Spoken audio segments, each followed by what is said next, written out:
rush. Today was his luck and he wanted to share this happiness news to his childhood friend Lorikeet. Hey, Lorius! Listen, buddy! I found a treasure! He said in great enthusiasm as he approached his friend. The lorikeet that was eating at a tree of matua turned his head. Whoa, whoa, whoa, whoa! Calm down, seeker! What's treasure? Come here! I find delicious matua! Do you want some? Promptly, Seeker the cockatoo perched on the branch where Lorius the lorikeet perched on. As they savored the fruits, the cockatoo told the lorikeet what he had just found. I heard about a land full of Sago Palms. Do you want to come? He invited as he was munching the fruit. Yum, yum, yum, yummy.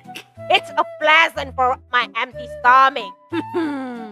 I told you. Lorius responded proudly, but then continued. I can imagine how delicious it is. Absolutely. Count me in. When will we depart? Lorius was as enthusiastic as Seeker. However, it was already midday, and the journey they were about to take was quite long. Therefore, they decided to depart on the following day. When you heard about Papua, what do you think about it? Please share your thoughts on the comment section below. This time, we have a story from West Papua that inspires something beneficial for our daily life. Do you want to know more about it? Please stay tuned until the end of this video. Beforehand, please spare your time to subscribe this channel as well as to keep like and share. But if you already subscribed this channel, thanks a bunch. May you enjoy the story. Seeker and Lorius left in the morning. Along the way, they talked about the adventures they had experienced together. It made them more excited to find out what else awaited them when the Sago Palms grew. When they arrived on the location, their eyes were sparkling as they imagined the delicious sago they would eat today. They were dazzled with the sago palms that were towering to the sky. Lorius couldn't hide his surprise. As he gazed in awe to the sago, he commented, "These trees are amazing. It's so big. But how can we get the sago from it? It looks sturdy." "It's easy," Seeker responded as he knocked the stems with his beak. "Look, this part is less sturdy. I think we can break it through. After the tree falls down, we'll peel the bark and beat the pith until the sago comes out from it." He explained further.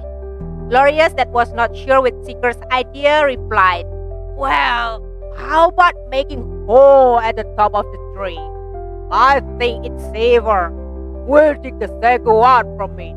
I think it's quicker with my way," Seeker insisted.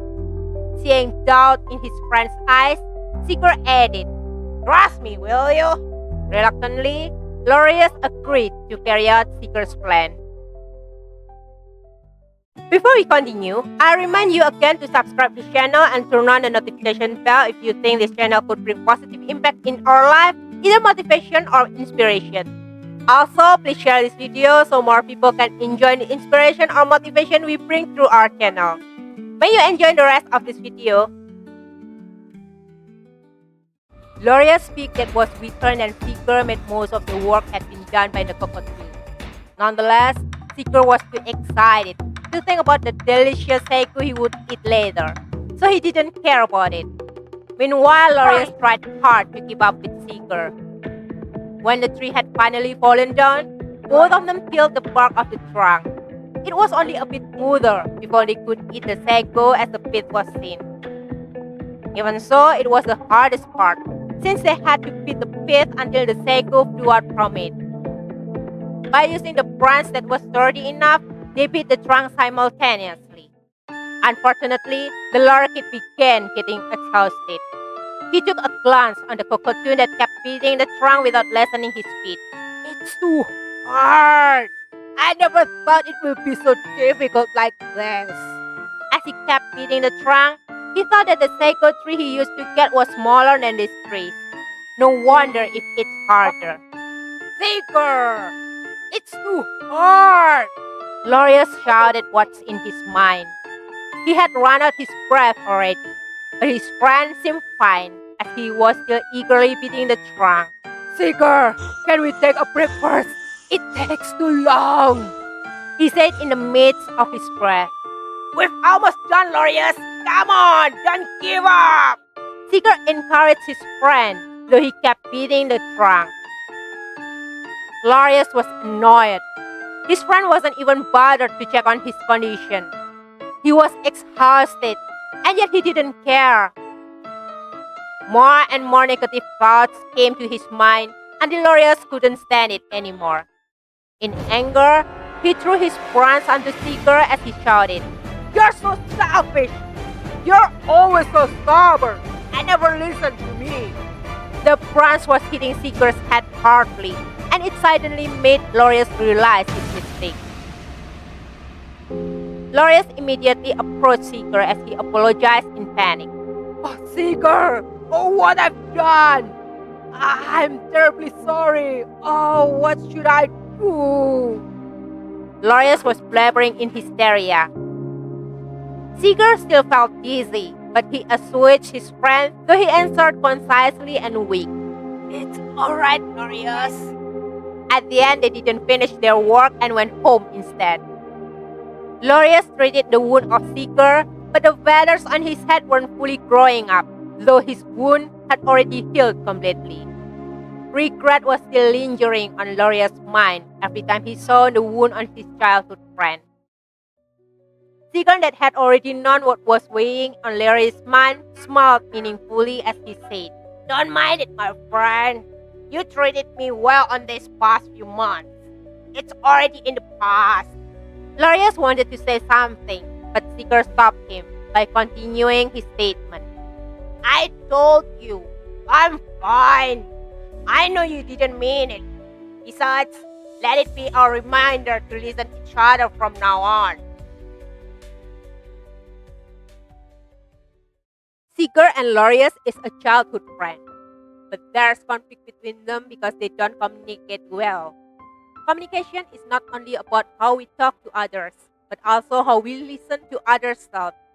To get a complete understanding, we need to use two-way communication to make a clarity of confusion and avoid the misunderstanding. Like Seeker and Lorius, they have bad communication when one or two of them don't listen to others. A proverb of Balian Valley, Wamena, Papua, Ika oka suehage, yiwalo tiwalo yitom titom, yuhalap tihalap, aroma apunyat anagare anele iluk akagusep. That literally means all kinds of plants, animals, mountains, rocks on this earth are humans. It teaches us to respect and appreciate others, not only human beings, but also the nature. Another Papuan proverb that is relatable to this story is the one from Pakpak Regency of Papua, a life philosophy of the ethnic of Baham Matawu, that said, Ho on no mi tu opana. That means you, me, and him or her are brothers and sisters. It also teaches us about mutual respect among us.